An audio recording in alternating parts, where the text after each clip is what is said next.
Okay, so I didn't believe it at first, but the Carolina Panthers could be taking Brian Johnson off our hands. And yes, he's very available. While assistant GM Alec Hallaby could be headed there as well. But what do his ties with Howie Roseman have to do with a recent report suggesting it may be the Eagles GM who fired Sean Desai? Plus, Jason Kelce weighs in on the conspiracy talk. But first, let's run it.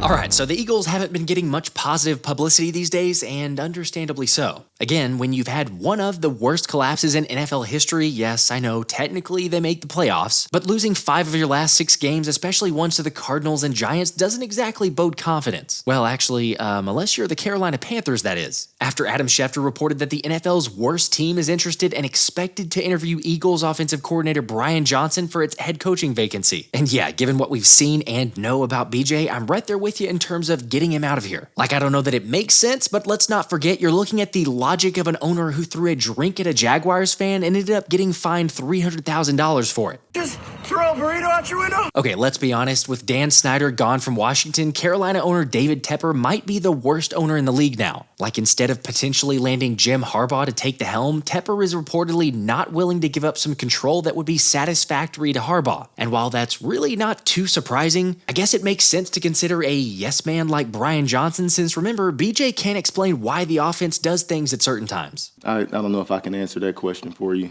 I don't know if I can answer that question. That was the mode that we were in offensively. Well, I wouldn't say that gives the most promising answer, but who knows, if he's not calling plays, maybe he can do a better job than Frank Reich did with Bryce Young, because as much as we may dislike BJ's method at times, he still deserves at least a little credit for his work as the QB coach for Jalen's improvement from year 1 to year 2. Either way, I don't feel like I have to ask this, but how happy would you be if Carolina took Brian from us? I know me personally would be glad to see him gone, and while that brings up the next natural question of who would replace him, I think the other major fact we have to consider is who's going to be the next head coach, as ESPN's Tim McManus added more gas to the hot seat for Nick Sirianni in an interview with The Ringer. Believing what I'm seeing with my eyes, that this thing has fallen apart on the head coach, and there's some rot going on right now. So it's a hard one to pin most likely, but I feel like it's out there that they might end up moving on. Like I don't know. I don't want to know if I want to say that's the most likely, but I do feel that it's in play. Now, obviously, nothing's definitive, but I think it's a fair assessment based on where the team's at and natural frustrations that have stemmed up to wonder if Sirianni is in fact coaching for his job. Although Adam Schefter isn't so sure about it, saying, "The problem is that the expectations were so high and everyone was so spoiled by the success of this team that even if it went through adversity this year and didn't play up to the level that it established last year, it never was going to be good enough. Last year, they were unstoppable. How many teams have it 2 years in a row where everything goes their way? Not many. The best teams ever didn't even have that. And sure, I think most of us realized it wasn't going to be easy to run it back, yet it's the way it's all happened that has some people questioning. Like, for example, the fact that for weeks, Sirianni's been a broken record saying it starts with me and we're making changes, only to see the exact same issues nonstop. I mean, look, I know there's incompetent coaches out there, yet it's hard to fathom how you can be this inept at actually helping your players and putting them in positions to excel. However, SI.com's John McMullen might argue otherwise, tweeting, "I'll say this about the narrative that the Eagles coaching staff can't figure out how to put hot routes in the game plan. Look at the Indy tape in 2020 with Phillip Rivers." But okay, John, I don't think anyone truly believes that Sirianni and the staff don't know how to implement hot routes. It's just the fact that they don't choose to do it. Yet to be fair, it's not like Jalen's been the best in that department anyway, and he definitely needs to recognize it quicker, but it takes me back to my original point that these dudes just aren't getting help from the coaching staff. Although maybe it's not the coaches. Like David said, the issue the Eagles face in firing Sirianni is the organization appears impulsive and reactive. It would be their 4th head coach over the last 10 years. Top candidates will not want to work in such an unstable environment, and it also suggests the issue lies deeper than the head coach. Which, yeah, that definitely makes sense, and to take that a step further, David makes a good point considering Tim McManus also suggested the move to demote Sean Desai wasn't primarily Sirianni's decision, and that Howie Roseman and Jeffrey Lurie certainly deserve some questioning there. Plus, add to it that the Inquirer's Jeff McClain followed up on that with Matt Patricia naming Mr. Lurie, Howie, Nick, and Stout as reasons for leading him to the Eagles. But the more important aspect of that is that Howie and Patricia have had a relationship for years, and Roseman helped put the former Patriots DC on Sirianni's radar. So perhaps Haason Reddick was hinting at it being a Howie move during the media scrum last week. It's definitely a hard thing, right? You spend so much time with one DC and learn, a new DC at that at the beginning of the year, and trying to learn everything that he wants us to do, his terminology, the way that he calls things, and then, towards the end of the season, we switch. But like I said, at the end of the day, it must get done. That's what the higher ups here felt was needed to get done in order to try to make a change and get some things corrected. So as players, we got to go out there and do our best to perform. Okay, look, I don't know. Maybe it was a figure of speech and it's not really too much to read into. However, what if it's more of the analytics department and the decision that Howie actually made? Anyway, I want to know what you guys think. Let me know in the comments. Now, let me pause for a second and introduce Eagles assistant GM Alec Hallaby, who's actually expected to interview for the GM openings in Washington and in Carolina, by the way. But you're probably asking, why is he important? Well, it's because of the bigger insight into the power-hungry world of Howie Roseman. Like, we all know this, but it's not the first time the Birds have had internal conflict or coaching decisions and changes. And while we may not be able to get an inside look at Howie's specific dealings, there's no question you can learn a lot about a person based on the people working under them. So when the Inquirer's story resurfaced about Alec Hallaby's interactions with Doug Peterson, I'd say it's more than interesting. With Jeff McClain writing there were other significant issues that led to Doug Peterson's firing,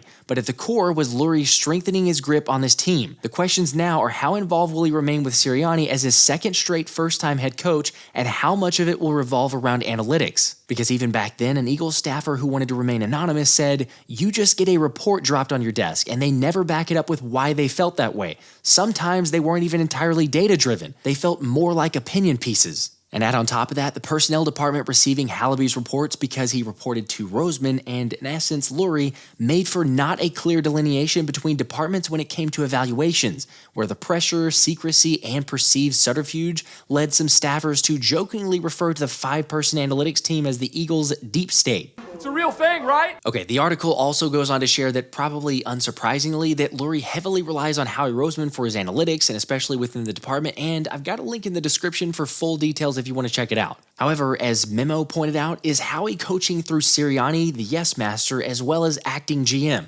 When does having Jalen's back become hiding the truth and inability to confront and correct issues? That's honestly a great question, and I don't know. Yet I will say that I think Howie and Lurie have more input on all phases than people might want to believe. And who knows, but maybe that's why former Chargers head coach Brandon Staley canceled his interview with the Eagles during their last candidate search. With the Inquirer saying Brandon Staley had many reasons for taking the Chargers job, Justin Herbert being maybe the most prominent, but Roseman was a significant reason why he canceled a scheduled interview. Now, just for the record, I'm glad we didn't get Brandon Staley, and I'm not sure I would really still want him, but I think it's a fair question to ask which of these head coach candidates is willing to come in and be a yes man. Personally, I'd say no to Pete Carroll. Bill Belichick is definitely not coming in that way, even if you wanted him. I honestly like Mike Vrabel, but again, just don't see him as a guy taking orders. And I could say the same for Jim Harbaugh. Maybe a guy like Ben Johnson if you pay him his $15 million a year he's after, but I think I'm out on Dan Quinn or Wink Martindale. And Eric Bieniemy would be interesting with possibly some potential, but I'm not really sure you want him as a head coach, and if you had an issue with the Eagles not running the ball now, wait until Bieniemy gets here. Anyway, go ahead and let me know what you guys think about this, and curious if you're buying into the conspiracy theory or if there's any other details that I'm not considering. But speaking of conspiracy theories, there's also this thought circulating that I'm sure you've seen by now that the Eagles are waiting in the shadows to unleash this deadly offense and interested defense that they've intentionally kept dormant until the playoffs. But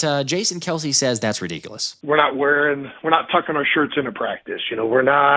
We were waiting around for the postseason. We're doing and to me, that's all just nonsense, to be honest with you.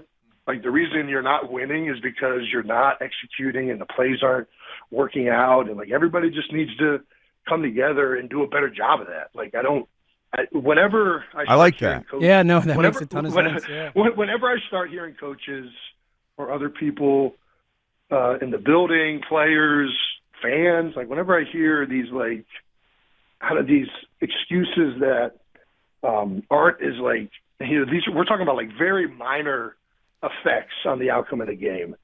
That it really is disheartening disheartening when I hear that stuff.